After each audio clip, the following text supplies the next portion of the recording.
मार्ग पर अतिक्रमण, नगर निगम है बेखबर। कई बार अतिक्रमण को लेकर नगर निगम ने अभियान चलाया, लेकिन समस्याओं का निदान नहीं हुआ। न कच्चे परिक्रमा मार्ग से अतिक्रमण हटाए गए और न ही वाहनों को ही प्रतिबंधित किया गया। श्रद्धालु कड़ी धूप में पक्की सड़क पर परिक्रमा देने को मजबूर हैं। वहीं सबसे अधिक परेशानी दंडवती परिक्रमा देने वाले श्रद्धालुओं को हो रही है। आपको बता दें कि वृंदावन की पंचकोसीय परिक्रमा देने का अपना अलग ही महत्व है। श्रद्धालु सुबह से लेकर देर रात तक वृंदावन की परिक्रमा देते हैं, लेकिन परिक्रमा मार्ग में व्यापक समस्याओं से श्रद्धालुओं को परेशानियों का सामना करना पड़ता है।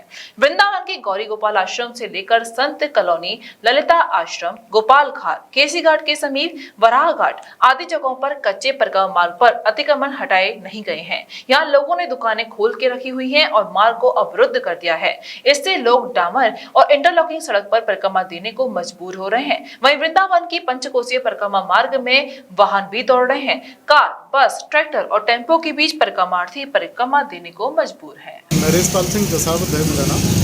सर, परिक्रमा रोड पर ये अतिक्रमण जो हो रहा है, इसके बारे में क्या राय है आपकी?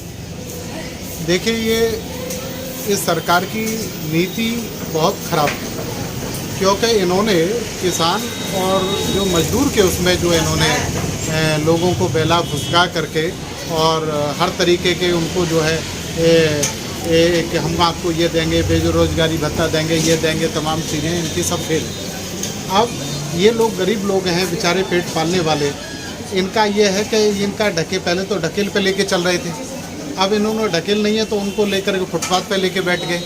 तो जो इनके पुलिस वाले हैं वो इनसे लेकर के कुछ लेन देन करके और इनको बिठा जाते हैं। तो इनका कहीं कोई ना स्वच्छता अभियान है, ना कोई इनका किसी तरीके से कोई परमानेंट इनका वो है कि कोई इनके नगर निगम की पालिका की कहीं जगह है तो आप उसको स्थायी करा के वहाँ मार्केट इनका लगवा दें कि भाई आपका भी पेट पालने का साधन है। ना कोई इनका ये अभियान चलता है कि इनको हटाएं किसी तरीके से, तो इनको कोई जगह दे दी जाए, वो भी नहीं है। तो ये सरकार की बिल्कुल फेल पॉलिसी है। जैसे कि मैं आपको बताऊँ, इस रोड पर भारी संख्या में श्रद्धालु भी गुजरते हैं।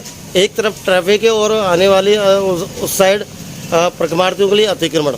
दोनों ही बातें हैं, दोनों बातों पर क्या बोलेंगे? हाँ, इसमें जो है बड़ी दिक्कत है। जब मान लो परिक्रमा वाले जो परिक्रमा दे रहे हैं और यहाँ जब निकलते यातायात की बड़ी दिक्कत होती है, क्योंकि भारी वाहन अगर निकलता है और दूसरा निकलता है तो वो भी बड़ी धीमी गति से निकलता है। और जब भीड़ हो रही होती है, क्योंकि परिक्रमा मार्ग है और इसमें ज़्यादातर पब्लिक चलती है, आदमी पे आदमी चढ़ के चलता है, और मावत पूनों तो ये हालत होती है कि यहाँ ऐसा लगता है कि साहब कितना बड़ा सैलाब आ गया, ये जो है। तो वहाँ बचने का जो रास्ता होता है, जो ट्रैक होता है, वो ट्रैक तो गिर ही गया।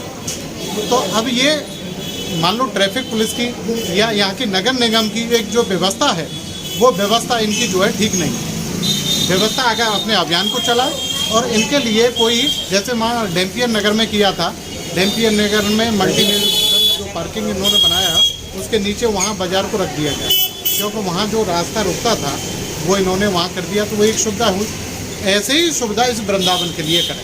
दूसरा, यहाँ टिर्री का एक बड़ा वो है, टिर्री का ये पुलिस वालों से मिलकर के इतना बेकाबू होकर के चला रहे साहब, और वहाँ रोक रोक के खड़े हो जाते हैं, कोई गाड़ी पास ही नहीं हो सकती है। दूसरा, पुलिस का एक और है कि जो पार्किंग वहाँ है, अब वह पार्किंग पे लगा के बैठ जाते हैं। पार्किंग ये चला रहे हैं या उसके प्राइवेट लोग चला रहे हैं, यही नहीं पता कि पुलिस चला रही है कि नगर पालिका चला रही है कि नगर निगम चला रही है। इनके बारे में कुछ कह नहीं सकते।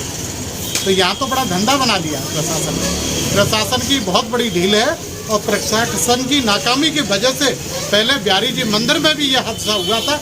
Rajiv Academy for Technology and Management, 7th rank of MBA by AKTU. Assured placements among top-notch global companies, regular workshops, training programs, seminars and guest lectures, frequent industrial visits for practical exposure, systematic and well-structured training classes to enhance communication, life skills, technical and aptitude skills, a lively campus life, cultural and sports events and extracurricular activities, highly qualified faculty members, multimedia classrooms and state-of-the-art AC infrastructure amidst lush green enthralling ambience.